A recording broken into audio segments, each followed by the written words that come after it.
Assalamualaikum warahmatullahi wabarakatuh. Apa kabar semuanya? Semoga dalam keadaan sehat-sehat semua ya.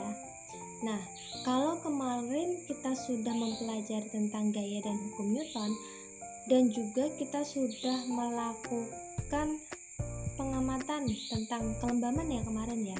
Nah, pada hari ini kita akan lanjut mempelajari mengenai sistem gerak pada manusia. Nah, kita akan mempelajari seperti apa itu fungsi rangka, bagaimana klasifikasi tulang, seperti apa macam-macam tulang, dan juga persendian. Nah, perhatikan, di situ ada beberapa kegiatan sehari-hari kalian ya. Kalian kan biasa juga menulis, juga berjalan, dan juga melompat serta tepuk tangan. Nah, itu semua termasuk anugerah dari Allah Subhanahu wa Ta'ala. Nah, bergerak. Sepertinya kita sudah mempelajari mengenai gerak benda. Pertemuan yang lalu-lalu itu kita mempelajari tentang gerak benda. Semuanya sudah paham ya. Nah, pada hari ini kita akan mempelajari gerak pada makhluk hidup atau pada manusia. Nah, bergerak itu merupakan salah satu ciri dari makhluk hidup. Secara umum, gerak pada manusia dapat diartikan sebagai perpindahan tempat atau posisi dari sebagian atau seluruh bagian dari tubuh kita. Nah, mengapa manusia bisa berdiri tegak dan bergerak dengan leluasa? Seperti tadi gambar menulis, melompat, bertepuk tangan. Nah, kenapa kita bisa melakukan semua itu? Nah, apa yang berperan dalam gerak pada manusia? Nah, ternyata gerak pada manusia itu lantaran adanya alat gerak.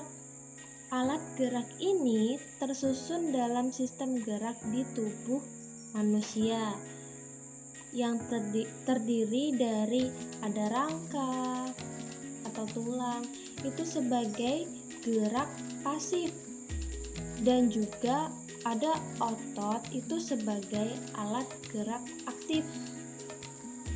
Nah, selain itu ada juga sendi.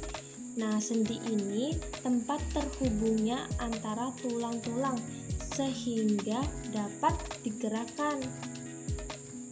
Pada tubuh manusia terdapat banyak sekali jenis tulang.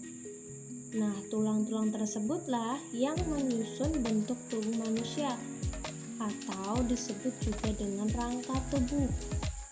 Nah, ini.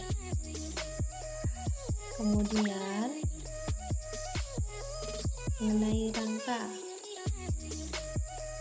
Fungsi rangka tubuh bagi manusia ada beberapa ya. Nah,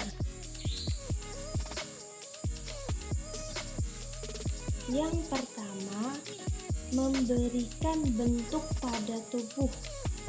Kemudian yang kedua, fungsi rangka yaitu sebagai tempat menempelnya otot yang merupakan alat gerak aktif sehingga dapat menggerakkan tulang. Nah, yang ketiga, rangka tubuh ini juga berfungsi sebagai penopang tubuh kita.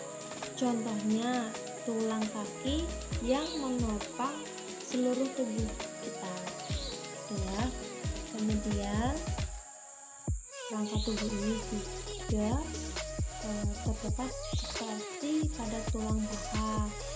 Nah, berfungsi sebagai tempat pembentukan sel darah. Nah, sel darah dibentuk di bagian sumsum tulang, yaitu pada jaringan lunak yang terdapat di bagian tengah tulang. Kemudian yang terakhir, rangka tubuh ini berfungsi untuk melindungi organ dalam. Misalnya pada tulang rusuk itu melindungi jantung dan paru-paru. Nah, tulang tengkorak itu melindungi otak. Selanjutnya, klasifikasi tulang. Nah, berdasarkan jaringan penyusunnya, tulang itu dibedakan menjadi dua, yaitu tulang rawan dan juga tulang keras. Tulang rawan atau biasa disebut dengan kartilago. Nah, tulang rawan ini tidak mengandung pembuluh darah dan saraf, kecuali pada lapisan luarnya atau perikondrium. Nah, ini bersifat lentur. Ternyata tulang rawan ini ada 3 macam, yaitu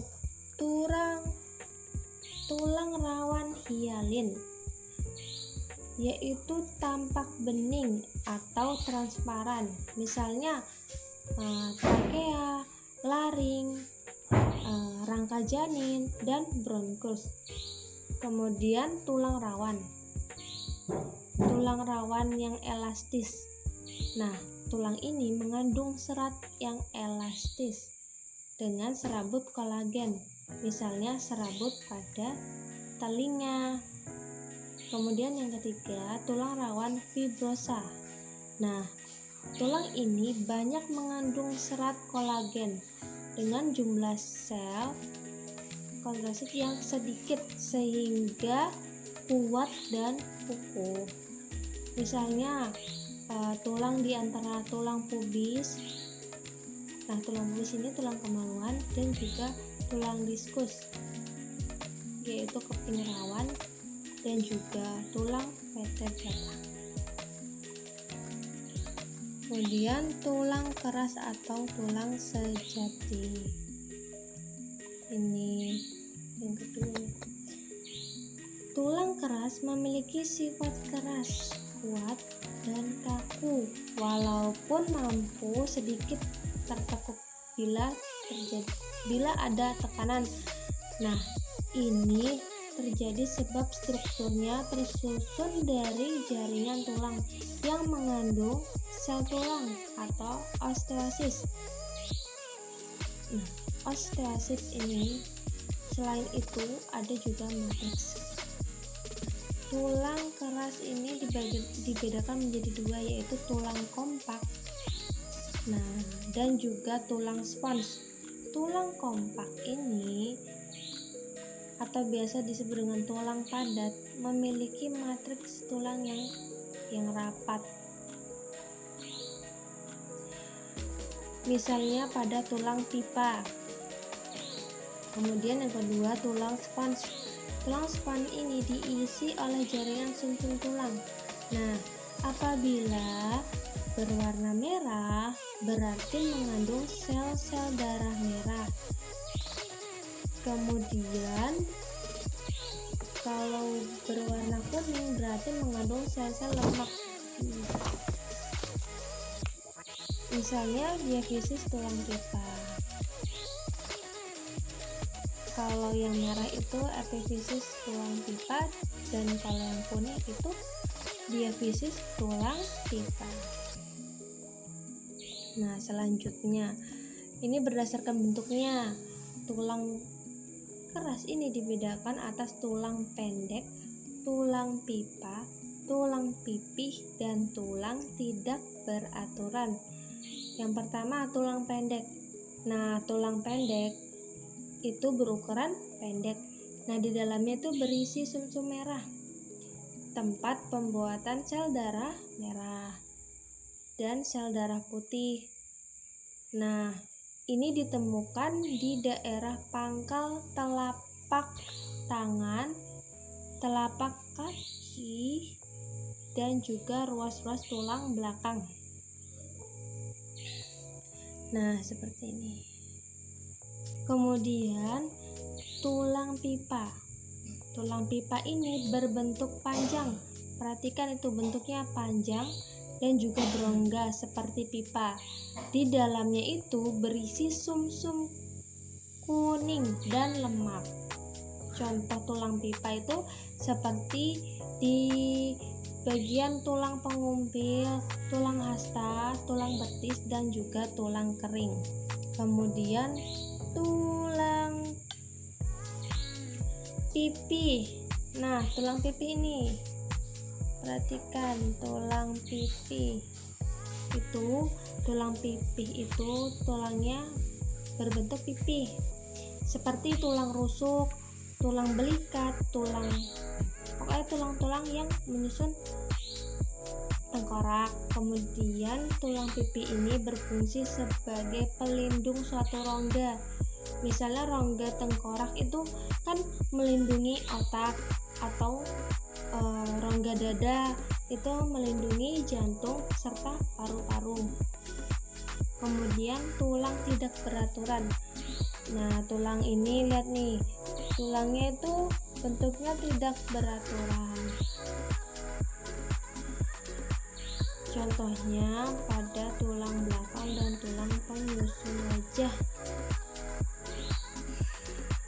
Nah, sekarang kita akan belajar mengenai macam-macam tulang. Nah, wah, banyak sekali ya tulangnya ternyata ya. Ternyata tulang penyusun rangka pada tubuh kita itu ada banyak sekali. Nah, kita akan bahas ya. Kerangka tubuh pada manusia itu dibagi menjadi rangka aksial dan rangka apendikular. Rangka aksial itu merupakan tulang-tulang yang berada di bagian tengah sumbu tubuh. Tulang rangka aksial ini terdiri dari tulang kepala, tulang dada, tulang rusuk, dan tulang belakang. Tulang aksial ini dibedakan menjadi beberapa. Yang pertama, tulang tengkorak. Nah, perhatikan gambarnya. Nah, tulang tengkorak itu berhubungan dengan bagian atas tulang belakang atau tulang leher. Nah, seperti gambar di situ ada tulang dahi, tulang ubun-ubun, tulang pelipis, tulang rahang atas, tulang lidah, tulang pipi, tulang hidung, dan tulang-tulang yang lainnya. Kemudian tulang dada dan juga tulang rusuk. Nah, pada tulang dada itu tulang rusuk yang melekat pada tulang rusuk yang terdiri dari 7 pasang tulang rusuk sejati, 3 pasang tulang rusuk palsu, dan 2 pasang tulang rusuk melayang. Nah, perhatikan. Nah, ini gambarnya. Tulang dada beserta tulang rusuk dan tulang punggung membentuk rongga dada, dan di dalamnya terdapat organ penting yaitu paru-paru dan jantung. Nah, di sini ada gambar, bisa diperhatikan sendiri ya. Di sini ada tulang 7 tulang rusuk sejati, 3 tulang rusuk palsu, dan 2 tulang rusuk yang melayang. Nah, ada juga tulang dada, tulang rusuk, dan tulang rahang. Selanjutnya kita akan lanjut tentang tulang belakang. Nah, itu ada gambarnya ya. Tulang belakang ini terdiri atas 33 buah ruas tulang yang dapat dibagi menjadi beberapa bagian. Tulang belakang berjumlah 24 ruas yang terdiri atas 7 ruas. Nah, di sini ada gambarnya ya. 7 ruas tulang leher, 12 ruas tulang punggung. Kemudian 12 ruas juga tulang pinggang. Nah, di situ juga ternyata tulang kelangkang itu berjumlah 5 dan tulang ekor berjumlah 4. Terus selanjutnya rangka apendikular. Nah, rangka apendikular ini disebut juga sebagai rangka tambahan.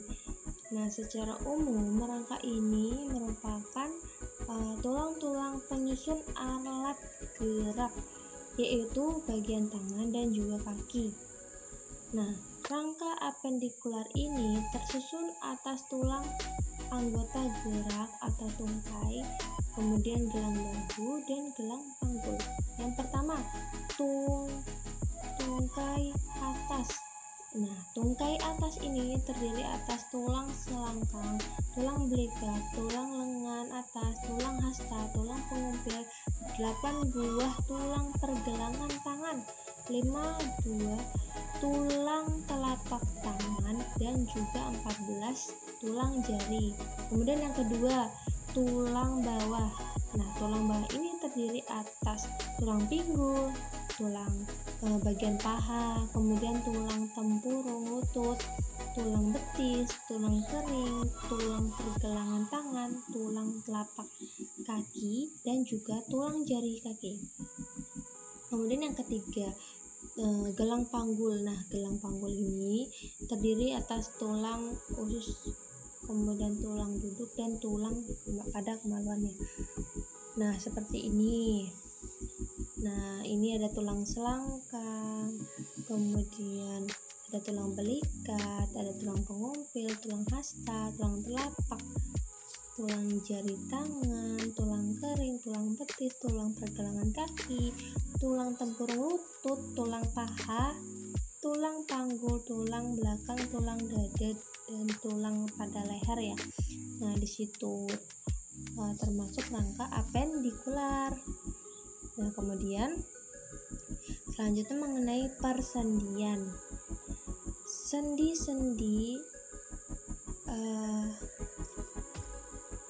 ini merupakan seperti sendi. Selanjutnya persendian. Sendi juga disebut sebagai hubungan antar tulang. Nah, sendi ini dibentuk pada tulang rawan di daerah sendi. Tulang-tulang disatukan dengan jaringan ikat yang lentur dengan adanya sendi, sehingga terbentuklah rangka dan gerakan tulang. Jadi ada gerakan-gerakan tulang itu juga karena adanya sendi. Nah, sendi ini dibagi menjadi 3.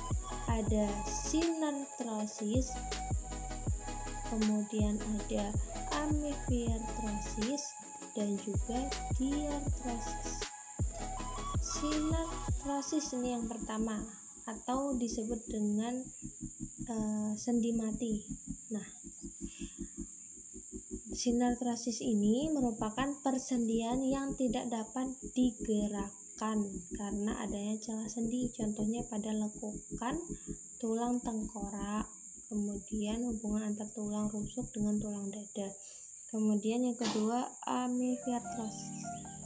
Amifiartrosis ini biasa disebut juga dengan sendi kaku. Nah, sendi kaku ini merupakan persendian dengan gerakan yang terbatas. Gerakannya itu hanya bisa beberapa saja, terbatas ya. Kemudian contohnya itu seperti antar tulang belakang dengan tulang kemaluan, kemudian antar tulang kering dengan tulang betis. Kemudian yang ketiga yaitu diartrosis. Nah, diartrosis ini biasa disebut dengan sendi gerak. Sendi gerak ini merupakan persendian dengan gerakan yang paling bebas atau gerakan yang leluasa. Nah, sendi gerak ini dibedakan menjadi 5. Kalian pasti sudah pernah dengar ada sendi peluru, ada sendi engsel, kemudian ada sendi putar, ada sendi pelana, dan juga sendi geser. Sendi peluru dapat membentuk gerakan sangat bebas. Contohnya seperti tulang panggul dengan tulang paha, kemudian tulang belikat dengan tulang lengan atas.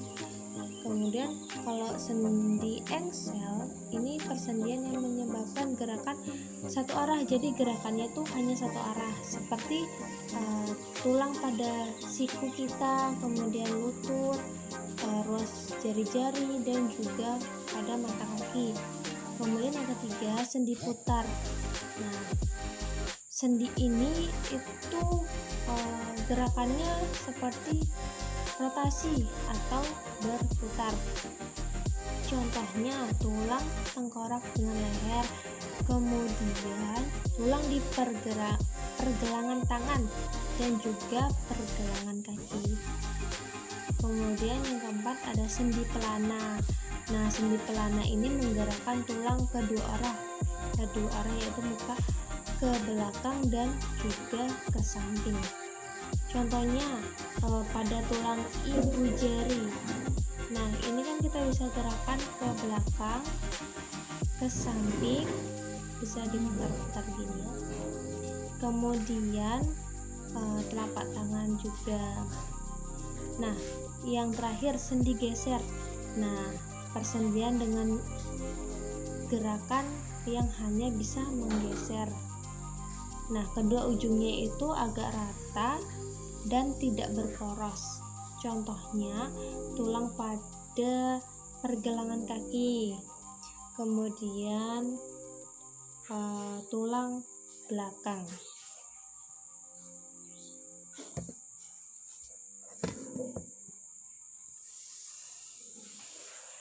Nah, sampai di sini sudah paham?